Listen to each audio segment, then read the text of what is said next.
is so proud. A cardiologist with SLU Care and SSM Health, St. Louis University Hospital. Good morning, Dr. Michael Lim. Good morning. All right. So when are we putting back the clocks?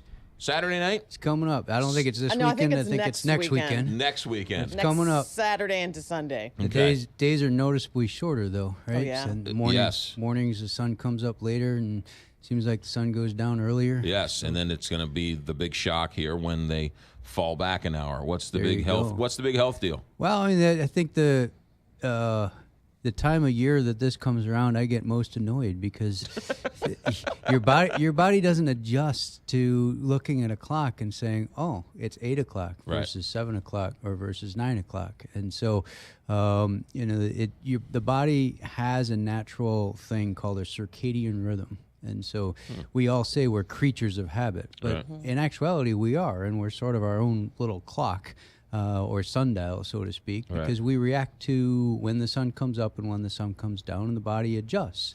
And the number of the sunrise and sunset doesn't differ by 15, 20 minutes or an hour every day. It slowly gets earlier and then slowly gets later, depends on the time of year, and the body adjusts to that. But when we change the clock, all of a sudden now, little shock to the system. All of a sudden, boom, you got to change. The bigger concept from that standpoint is when you get on a plane and you go several time zones away. We get that jet lag concept, right? And that's the huge jolt.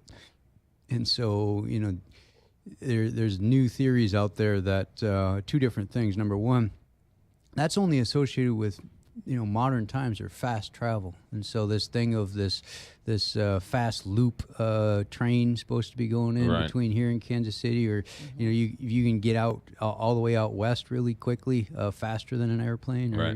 These are the types of speed that'll induce these types of just jolts to your body. Your body will think it's 10 o'clock and the clock will say it's 7 or 6 or 5. Well, it doesn't even have to be a high-speed train. Flying to Paris, 5 hours later, it's a whole new world. It is, and you fly overnight to Europe, and then you land, and it's morning, and your body says, "Hey, it's nighttime."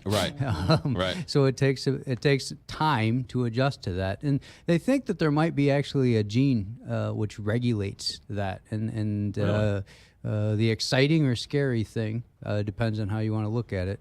Is that gene might be able to be regulated a little bit so that you can control jet lag and control these things. Really? No, that's potentially in the future. So you could turn off the gene? You can modify it a little bit to reset your clock a little bit quicker. You people are Frankenstein over there. Since she's a flight attendant. Oh, my gosh, she would love that. I mean, do we do that for other things? Do we turn off? We do that, right? I mean, we do that for health reasons. For health reasons, yeah. So we're getting into this, and this is sort of the glimpse into the future. We've talked about cancer being Cancer Awareness Month, especially breast cancer, and there are genes which do sort of really associate with high risks of breast cancer, and those are the ones we start looking for. That's the tip of the iceberg, because the next thing to do would be to potentially modify how the genes work within the body. So if you can potentially modify or turn off of a gene or turn on a gene, and basically that's what we call expression. Those things are possible. We're not there yet, but that's a little bit of a glimpse into the future of potentially Frankenstein. Let me play moralist here for a second.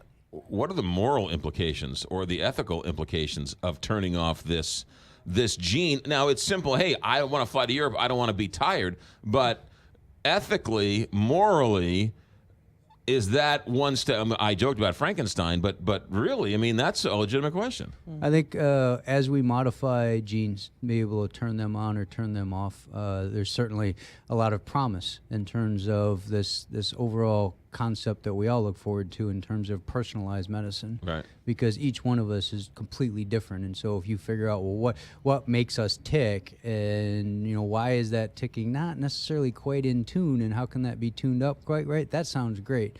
But then I think you're right from the other side of things.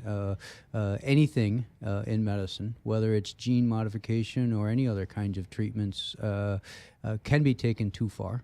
And we do have to kind of keep our moral and ethical compass about us to make sure that, again, the so-called creed is, we do no harm. Yeah.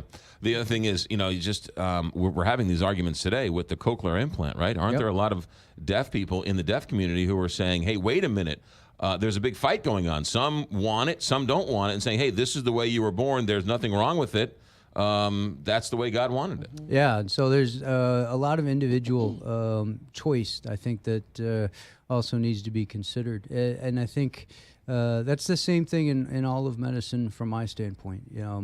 You as a doctor, I believe, are in the advisory role, and you advise and you inform, and then the patients, if they're informed and advised to the best of your abilities, will make the best decision for them. Right. It's not the best decision for me. That's not the important part. It's not the best decision for either one of you unless it's your health. Right. And then if you are well informed and you have the opportunity to say, well, let's fast forward 10 years and you can modify this gene so that you can get on a plane and you can fly to Paris and you can have 3 business meetings that day and get on a plane that evening and come back home and you're working here the next day. You can do that for your life, and you think that's the right thing to do, and you understand what the negatives are in that, and you still want to choose to do that, well, that's okay.